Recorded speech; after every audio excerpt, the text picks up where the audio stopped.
जो है ना ये इंसान की फितरत का हिस्सा है। उसकी ये सरिश्त में शामिल है कि इंसान से ख़ताएँ होंगी।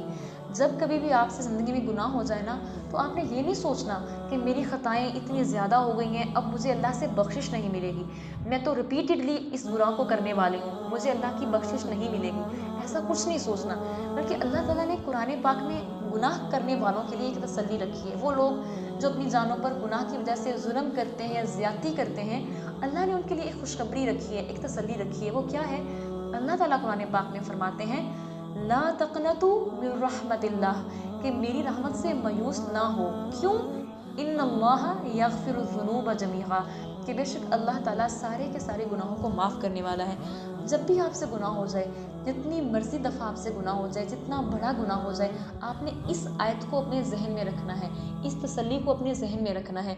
और आपने शैतान की तरफ नहीं जाना। शैतान का रवैया क्या है कि वो इंसान जब गुनाह करता है तो उसको मायूस करता है, उसको डिप्रेशन में डालता है, एंजाइटी में डालता है कि तुम तो बड़े गुनाहगार हो, अब तुम्हें अल्लाह की बख्शिश नहीं मिलेगी। ऐसा इसलिए है कि शैतान खुद भी अल्लाह की रहमत से मायूस है। उसने खता की थी और उसके बाद उसने अल्लाह के सामने झुकना, सरेंडर करना पसंद नहीं किया, बल्कि उसने कुफ्र इख्तियार किया, मायूसी इख्तियार की और जहन्नुम वालों में हो गया।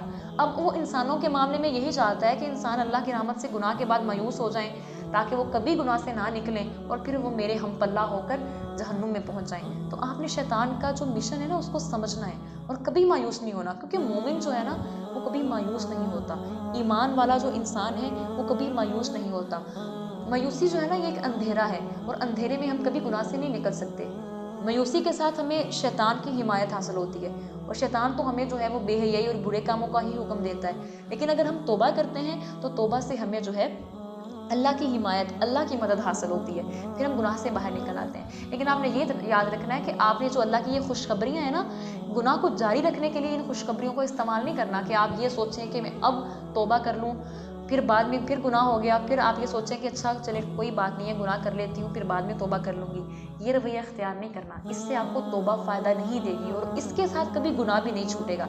बल्कि आपने जब भी अल्लाह से तौबा करनी है तो 3 शराइत को मद्देनज़र रखना है। एक ये कि आपने अल्लाह के सामने निदामत इख्तियार करनी है, गिड़गिड़ाना है, अपने गुनाह पर माफ़ी मांगनी है। दूसरा, फौरी तौर पर जो गुनाह हो रहा था उसको छोड़ देना है, उससे अलग हो जाना है।